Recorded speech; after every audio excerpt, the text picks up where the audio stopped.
Hello, welcome to the horn section chat of the Montclair Orchestra. My name is Gaby Pho, and I am going into my third year as an undergrad at Juilliard. And I'm originally from the Northern Virginia, DC sort of area, but I'm currently sheltering in Saratoga Springs, Utah. And I am joined by my lovely teachers and colleagues, Julie Landsman and Michelle Baker. And if you guys want to talk a little about yourselves. Thank you, Gabby. I'm Julie Landsman. I was principal horn of the Metropolitan Opera Orchestra from 1985 to 2010. I've also been teaching at the Juilliard School since 1989, where Gaby Pho is one of my awesome students. And I'm so delighted to introduce you to another former student of mine, Michelle Baker.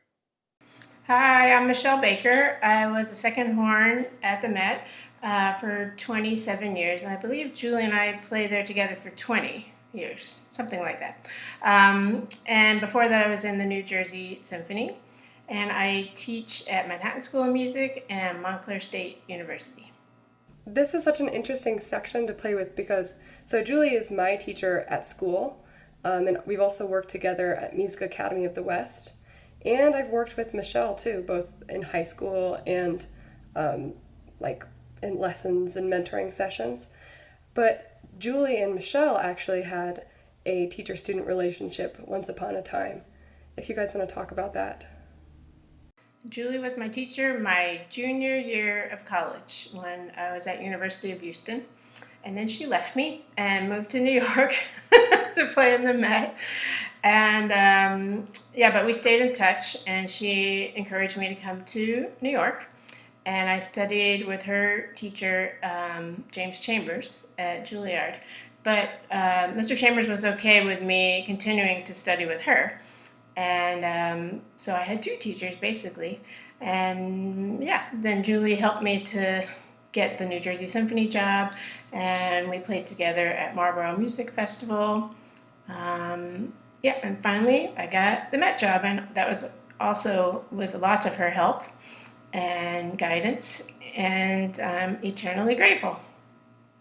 Michelle, was that preparation for the Met job while we were recording the Ring Cycle in New York City with the Met Orchestra? Yes, you're right, actually, because I remember now we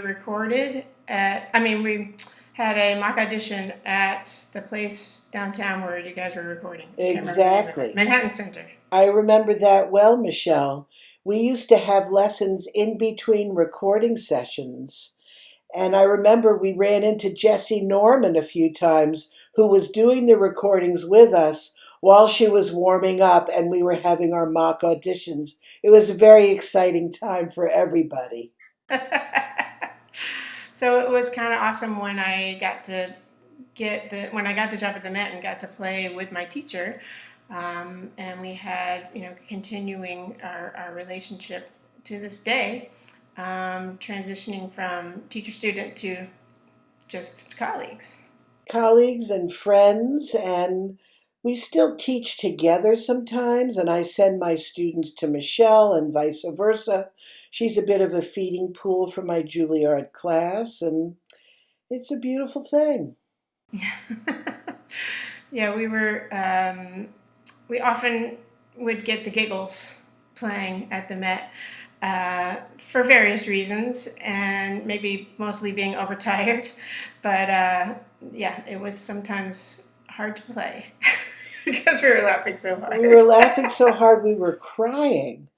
But there were also some amazing musical moments, and I don't even know how to distill it, except let's talk about Renee Fleming's debut singing Song of the Moon from Rusalka during the National Council auditions that she won. Do you remember that?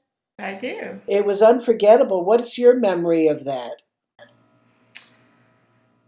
Well, sometimes when like she sang or Jonas Kaufman or any of those that are my favorites, I would just like feel it in my heart, and we were both feeling it in our hearts, at the same time and acknowledging that to each other. And so was Renee, because she was up there with star power attitude before she was even famous. And you and I felt it all the way down into the pit like, this woman is going somewhere. Keep your eyes on her. Fast forward, yeah, Yeah, the rest is history. exactly. So then you and Gabby have had some time to play together at Music Academy, right? Yes, we have. We've actually played together quite a bit. Gabby, why don't you tell us a little bit about our work together as student teacher, our performing together at the Music Academy, and our playing together in the wonderful Montclair Orchestra?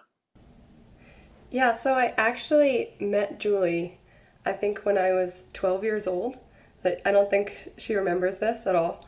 But in the DC area, there's an awesome ensemble called Brass of Peace, conducted by Sylvia Alamina. And I was in that ensemble, but before I was ever in that ensemble, Julie came in and did a master class that my sixth grade band director, told me about. So I came and watched Julie do a master class, and I think my love of her teaching and inspiring playing started there. And um, for a couple years, or more than a couple years, I worked with Julie again when I was in high school, and then I auditioned to be in her studio at Juilliard. And it's been an amazing experience, both because of, just having really inspiring, helpful lessons and the dynamic that she fosters in the studio. And playing with her and Michelle in Montclair has been a really unique opportunity, because there's so much that you can cover in lessons in terms of like technique and musicality, auditions, orchestral playing. But there's a lot that I think Julie wouldn't know about my playing if she hadn't heard me and played with me. For instance, I have a tendency to be a little bit behind in orchestra, which is not hard to do on horn because we face backwards. It takes a long time for the sound to get back out to the audience. But when I'm sitting in the section with Julie and Montclair, she can correct that really quickly. When I'm playing a principal part in Montclair, she can share with me all of her tips about singing through the horn. There's really no experience like that, because I spend a lot of time playing with student orchestras, like at Juilliard and Music Academy of the West, and it's really not quite the same. Because the way that the people in Montclair who've been playing in professional orchestras for a long time play and communicate with each other in orchestra is just so much more natural and fluid. Like it's more like playing chamber music than just playing an orchestra. Yeah. Yeah, it's been a joy for me to have you there, of course, but also some of my own students from Manhattan School and Montclair State. If I start naming them, I'm going to leave somebody out, so I'm not going to do that. But every single one that I've worked with, same thing. Like I can hear different things when I'm sitting next to them, And usually I play second to their first or fourth to their third, so I'm really right in their bell and can, mention something that might be helpful to them. But yeah, that's something that I've really, really enjoyed in Montclair Orchestra, and this all came from our great maestro David Chin. This is all his baby. So I appreciate his coming up with this idea, and Andre Vecker too, the boss, so that we're able to listen to our students this way and play with them. And really, it's been such a joy for me, especially since I've been retired from the Met. It's my time to play and see my colleagues from the Met and my students. So it's a joy for me. Including we get to play with each other again, because our nickname at the Met was the Dream Team. And when David hired us, he asked for the Dream Team. And it is our dream to continue to play together. It's like a glove. We just fit together after all these years. Plus, Michelle is an amazing accompanist. She knows what I'm going to do before I do it. So she sets it up and sets me up to have success and to sound better than I ever could without her. So I am so grateful to David for asking his dream team from the Met days to come back. And then we get to play with our amazing students.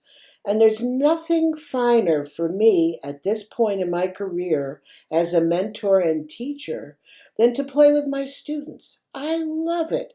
It's a way of monitoring their growth. For example, when Gabby's playing first horn and I'm in the audience listening to her, not only can I revel in her amazing playing, but I can also offer her pointers about intonation or projection, or as she mentioned, as to whether or not she was late to the orchestra, which is just the bane of the existence of most horn sections. And to actually sit there and play with her when she's on a section part, what a thrill. I'm really grateful for the Montclair Orchestra. Thank you to Andre. Thank you to David. Thank you to the community for supporting us. Yes, and also, I mean, hats off to David for the kind of, I mean, supportive environment that he fosters in Montclair. Because I think that, um, like, under someone else, it would be scary to play in front of all of the people that you admire, to play in the section with the dream team. But I think that the kind of environment he fosters is about teaching and learning and support, and not about being perfect, but just making music. Yeah, I feel like I learn a lot more about the pieces from him. Like he's so learned, and encouraging, and I'm learning too in the orchestra. So, Gabby, what have you been up to lately? How was your summer? What sort of projects have you been undertaking? Well, before COVID happened, I was supposed to be spending the summer at Music Academy of the West with Julie in beautiful Santa Barbara, playing amazing orchestral music. Um, but of course, none of that really came to fruition. But Music Academy launched something that they called their Remote Learning Institute, which was a series of seminars and lessons and studio classes completely online. And it far exceeded my expectations. Um, and so I got to keep working with Julie. And Music Academy um, provided funding for me to pursue this really interesting video project where I took this piece called The Interstellar Call by Messiaen, that was partially inspired by the composer's visit to Bryce Canyon, and actually film it in Bryce Canyon. And it was also a really valuable emotional outlet for me. I had an uncle that passed away suddenly back in June, and I was able to dedicate the performance to him, since the composer himself actually wrote the horn call after a close friend of his passed away suddenly. And so I definitely, I mean, I learned a lot of skills like video, audio editing, and new ways to connect to an audience. So, And it was amazing. trying to make the most of this. It's not easy, not easy. Yeah. I have never known you to take the easy road, Gabby.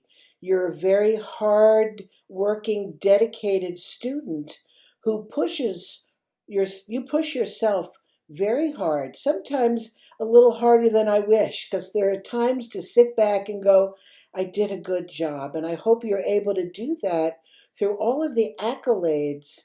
And how many tens of thousands of views has your Messiaen Interstellar Call gotten to date? Have you looked? I haven't checked recently, but I'm really, really grateful for all of the positive feedback and support that I got on it. Way more than I could have expected. Wasn't it around 50,000 the last time I looked? I don't know if it's that many, but Well, it will be after this broadcast.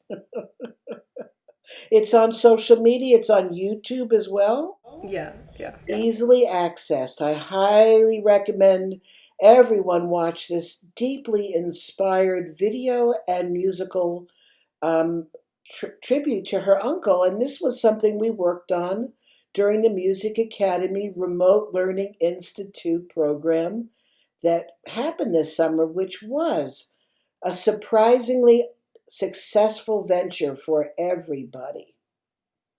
So, Michelle, what have you been up to lately?